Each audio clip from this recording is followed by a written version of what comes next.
Beedle-dum-dum, beedle-dum-dum, beedle-dum-dum.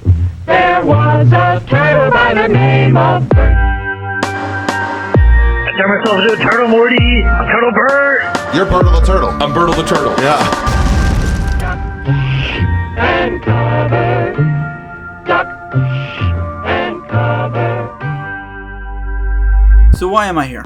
What grand mystery are we going to be solving today? Well, I found this YouTube channel. More specifically, I found a playlist of videos by this YouTube channel, which I figured we should watch together and then talk about because I think more people should know about this and frankly be kind of afraid. So I found this YouTube channel, Planet Nibiru. I hope that's how you pronounce it. I'm really not trying to insult anybody. I mean, at least not this early in the video. And it seems like they have a wide variety of content, whether it be paranormal, UFO, asteroid, space, science-y type stuff. But then there's a particular video series called Homunculus. Homunculus.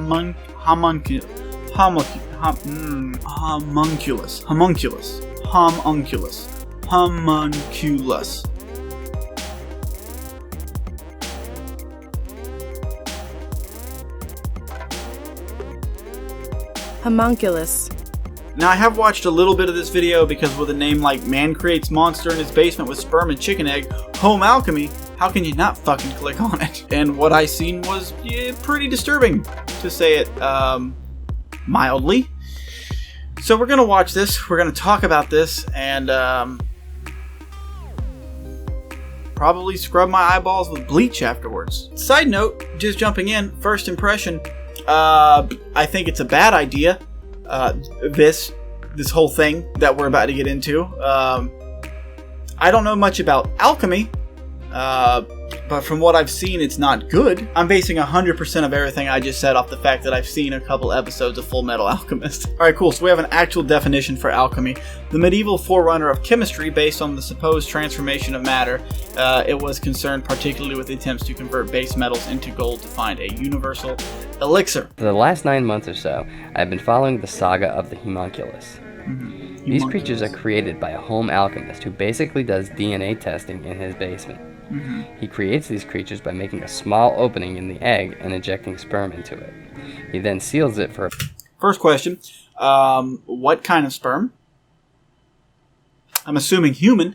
Follow-up question, whose? Who gets that lucky responsibility?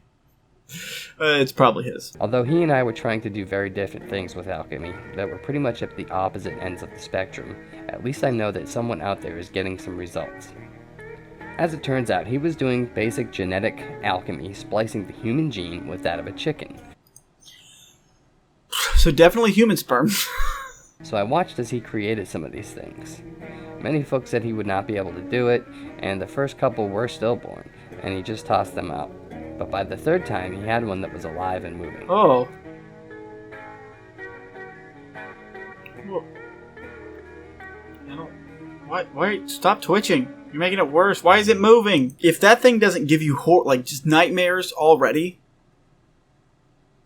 go talk to a shrink. The third one was short-lived though, because it spit some kind of fluid out at him, which he called poison, and then he smashed it on the table. BS.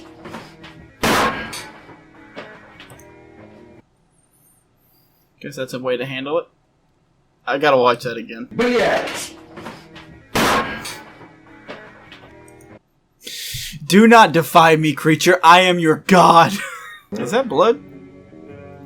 Well, I guess that would make sense, wouldn't it, Bert? It's not filled with fucking chocolate pudding, is it? Fast forward 40 days. This time he has one and he doesn't kill it.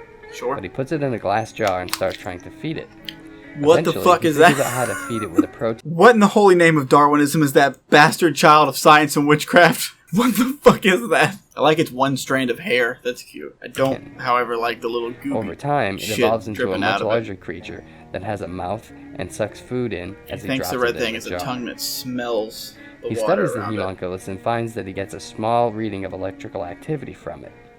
He then Small decides reading to of make electrical another activity. one. Good. The second one has a totally different body, more like that of a blobby starfish than the first upright plant-like monster that we see in the first It's video. like a shitty Hot Pocket, but got it. He would need names to distinguish them apart, so he named the first one, the taller one, Pikachu, and the second one, Slowpoke, since it's basically a blob and moves like a starfish. Of course he did. Why wouldn't he? Unlike Pikachu, the taller one with a mouth and tongue, Slowpoke has no opening, so I can't take it seriously with the fucking Pokemon names. it absorbs all of its food through the skin, as Pikachu did until its mouth formed and opened. Slowpoke never did develop a mouth, but after a few months, he did grow an eye. Now, you can see as the eye follows the Alchemist as he's talking, and then as he moves his hand near the jar, it actually moves and follows his hand.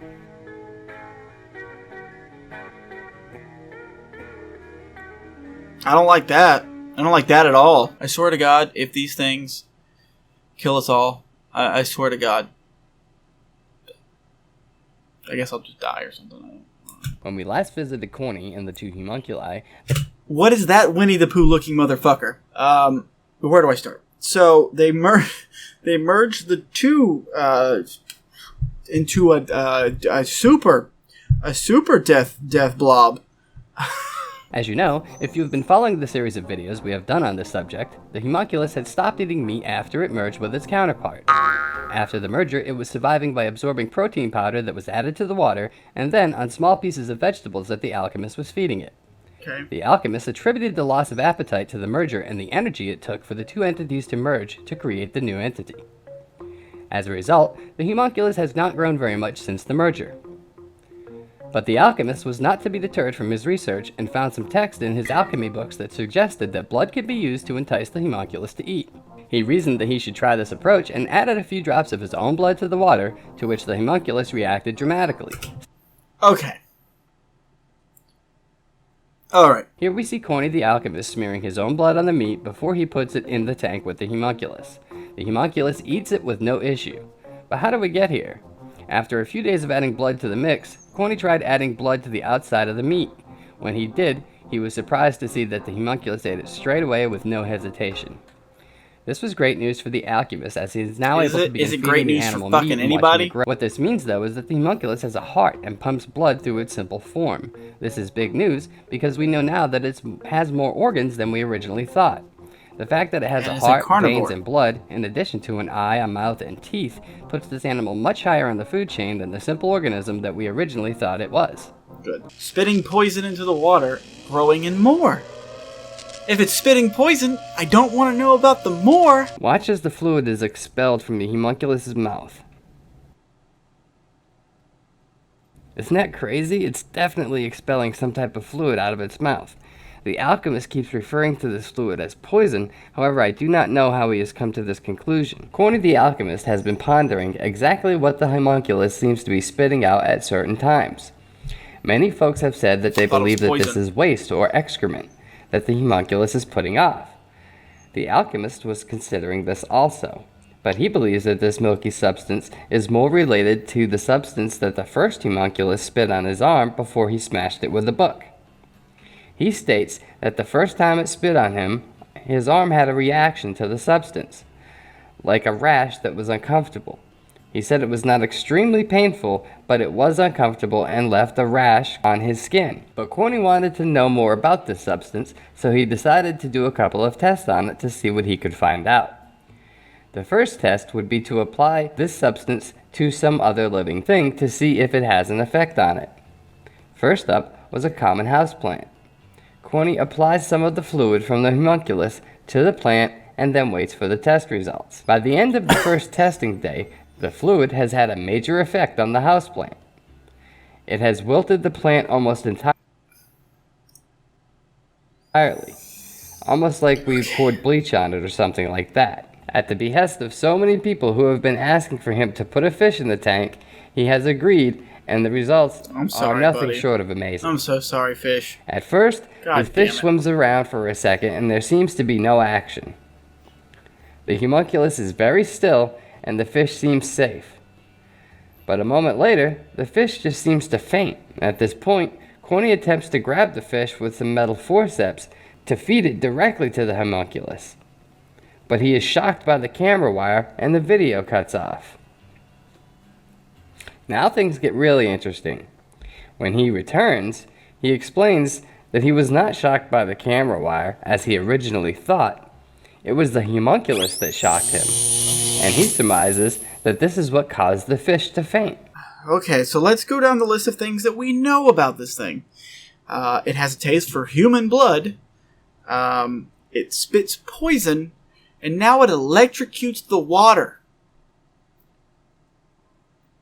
Why are we still playing with this thing? So either fortunately or unfortunately, that looked like that was the last actual update about the homunculus. What I can tell is that this Russian alchemist has started another one, but the last real update was November 6th, 2017. There was a video that came out on May 9th of this year, but there's no updates on this particular creature.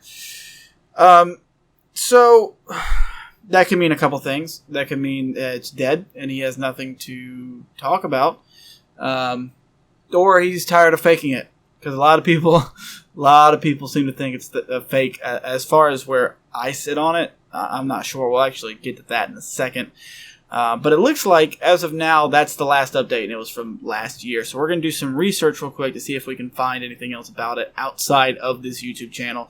Real quick shout out to Planet Nibiru, though. A lot of interesting stuff in this playlist specifically, and the other videos on the channel. So, show them some love. Let them know we sent you. This is kind of unrelated to what we're talking about right now, but I feel like adding it because I made a joke about it earlier in the video. Homunculus is a real terminology. It's not just for the name of this creature. And it was actually in Full Metal, the Alchemist.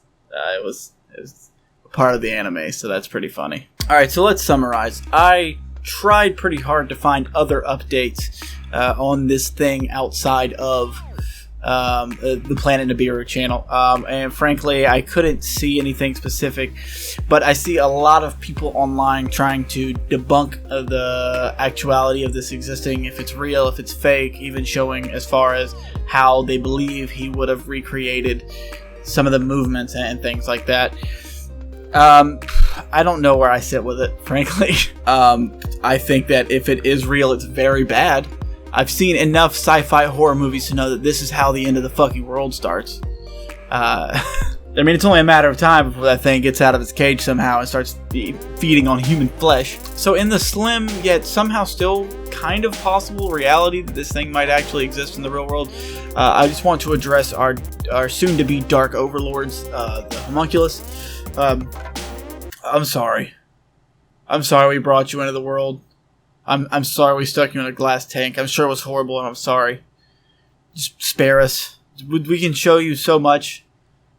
We can show you how to make pizza and how to rhyme to a beat. Teach you how to drive a car. I don't know. Just please. Okay, we built a lot. We're not all bad. Not all humans are bad. There's a few we won't miss. But I mean, just spare the good ones, okay? Thanks. Truthfully, I don't want to believe that it's real or exists in the world. A majority of my brain tells me that it doesn't, because there doesn't seem to be a lot of evidence supporting the fact that it does. I mean, there's scientific evidence that states that it could be a thing that exists, but the reality of you being able to create that environment on a kitchen table is very slim. There's also a lot of people trying to debunk it and kind of somewhat mimicking the movements of it and making it look pretty believable. So who's to say? There is a very small portion of my brain that just kind of believes it, like a 2% of my entire brain activity wants to believe that it's real, just because it's so fucking weird. And I don't know. Just let me know down in the comments down below. Do you guys think it's real or not? If it's faked, just let me know your opinions on it. Anything you say to me, I will personally reply to you. So let's fucking have a conversation on something weird today. For those of you who are not interested in buying any of our shirts or helping out the community, I'll give you, for any of you who are in, and lineup.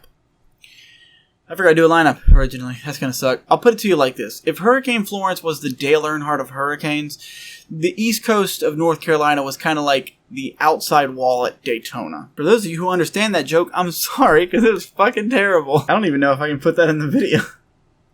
Fuck it, we're doing it. So if you already bought a shirt, plan on buying a shirt, in the process currently of buying a shirt, just forward us that email and you can win another free shirt. Swort. I almost said swort. I'm sorry for us putting you in that tank. The word I'm looking for.